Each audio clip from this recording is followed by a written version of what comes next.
Welcome to Xi Jinping briefing. The content of the briefing includes Chinese migrants crossing into the US from Mexico in rising numbers. Cameron says Britain needs closer ties with EU. China, US must build on climate pledges. Decoding China, Beijing, BRICS seek Middle East influence. China to allow citizens of 6 nations visa-free entry to country. Chinese migrants crossing into the US from Mexico in rising numbers.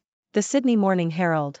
Over the past year, more than 24,000 Chinese citizens have been apprehended crossing into the US from Mexico, which is more than in the preceding 10 years combined, according to government data.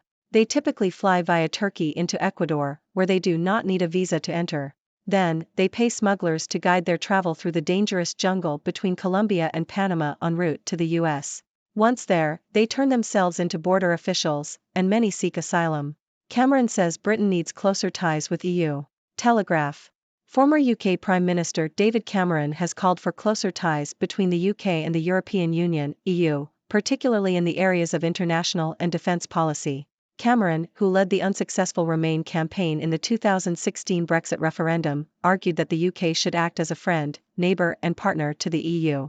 His comments were criticised by Conservative MPs who backed Brexit, with Richard Drax warning against reigniting the debate. Cameron also defended his pro-China policy while in office, saying that the UK needed to engage with China to tackle issues such as climate change. China, US must build on climate pledges. SCMP opinion. China and the United States have reached an agreement to relaunch a working group on climate cooperation.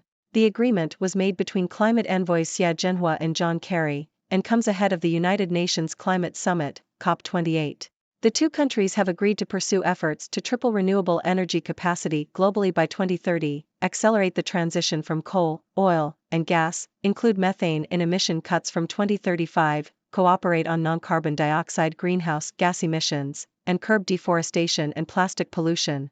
However, there was no pledge from China on phasing out dirty coal or the building of new coal power plants. Decoding China, Beijing, BRICS seek Middle East influence. Deutsche Welle. Chinese President Xi Jinping has renewed his commitment to a two-state solution to the Israeli-Palestinian conflict. Speaking at a virtual summit of the BRICS group of emerging economies, Xi called for an immediate ceasefire in the current conflict and the release of civilian prisoners. He said that without a comprehensive, just and sustainable solution to the conflict, lasting peace in the Middle East would be impossible. China is keen to expand its political influence, and the summit was the first time the BRICS group had met to address an ongoing crisis. China to allow citizens of 6 nations visa-free entry to country.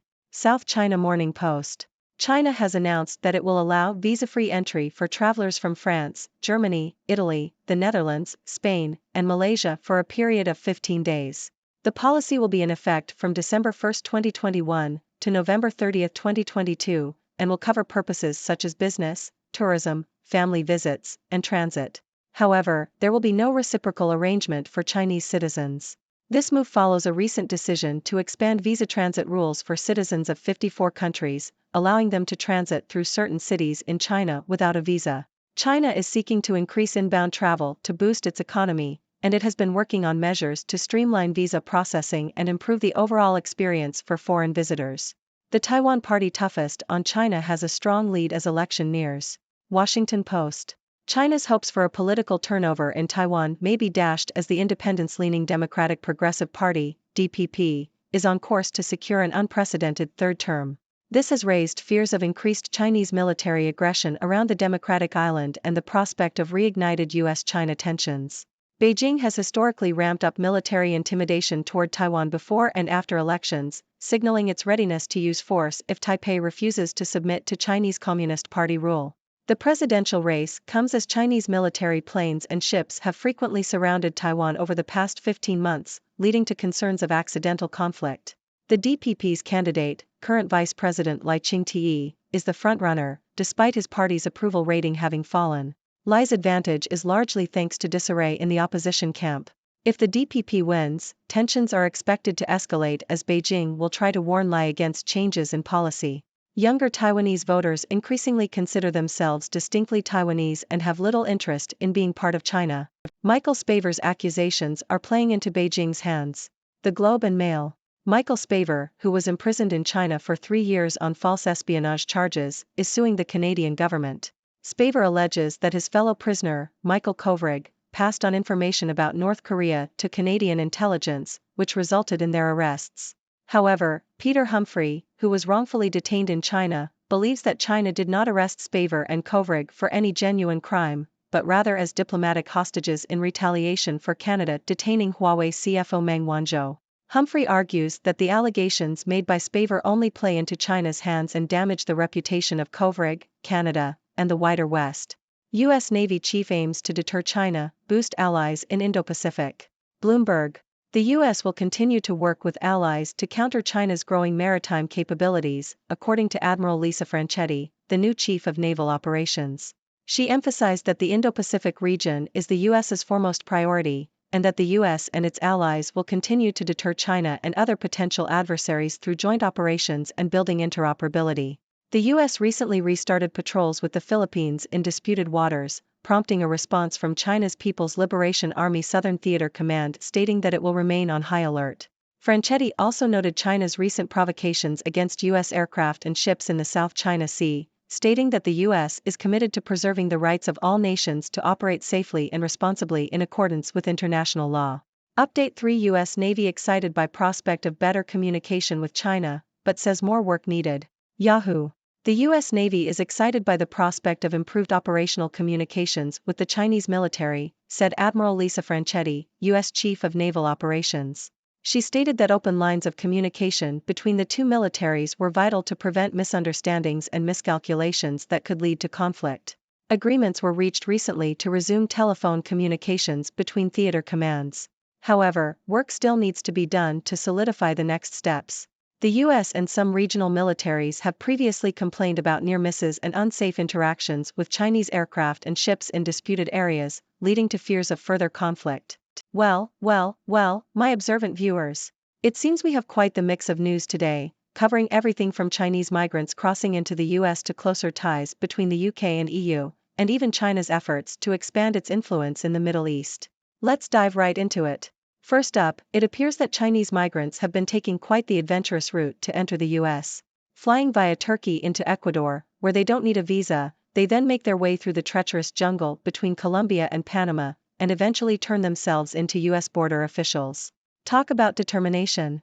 But why are so many Chinese citizens making this journey? Well, many of them are seeking asylum, hoping for a better life in the U.S.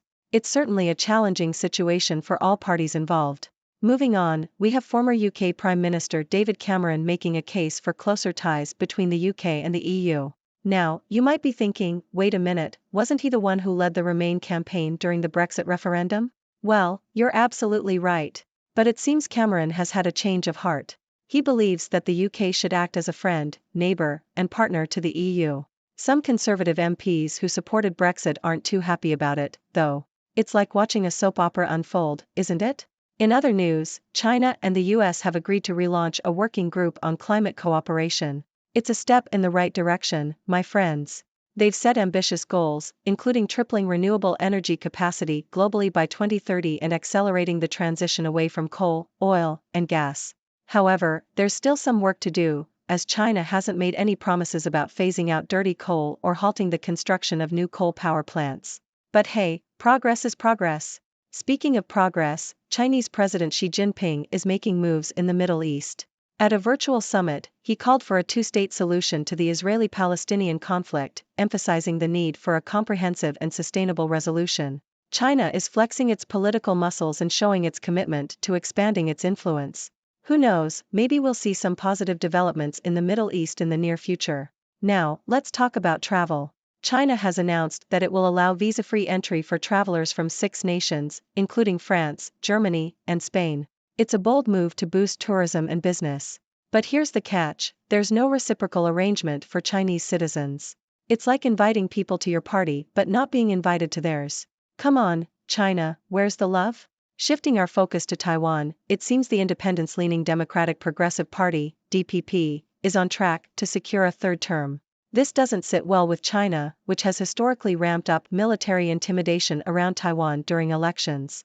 The DPP's candidate, current Vice President Lai Ching-te, is leading the race, despite his party's approval rating falling.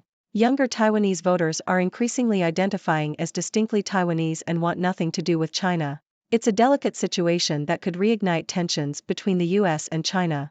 Finally, we have the case of Michael Spavor, who was imprisoned in China for 3 years on false espionage charges. Now, he's suing the Canadian government, claiming that his fellow prisoner, Michael Kovrig, passed on information to Canadian intelligence that led to their arrests. But here's the twist: some believe that China arrested them as diplomatic hostages in retaliation for Canada detaining Huawei CFO Meng Wanzhou. It's a sticky situation that could further strain relations between China and the West. Phew, what a whirlwind of news! As always, I've shared my observations and analysis with you, my witty viewers. Now it's your turn to join the discussion. What are your thoughts on Chinese migrants crossing into the US? Do you think closer ties between the UK and the EU are a good idea? And how about China's efforts to expand its influence in the Middle East? Share your thoughts, my friends, and let's keep the conversation going. Thank you for tuning in. The content above showcases the latest briefing reports and analytical synopses, thoughtfully curated by the 6Do team. These insights stem from a wide array of reputable media outlets, think tanks, government sources, and specialized experts worldwide. We encourage you to explore these sources for a comprehensive perspective. Keep in mind that while the content may not always align with the official standpoint of 6Do Brief, it's not meant to be taken as absolute directives for decision-making. Comprising seasoned media professionals, learned scholars, and accomplished scientists, the 6Do team embodies a trailblazing, fully independent media entity. To customize 6Do Brief to meet your professional needs, you have the option to subscribe to a diverse array of briefings on our website, 6dobrief.com. Regardless of your location, you can conveniently receive 6Do Brief via email.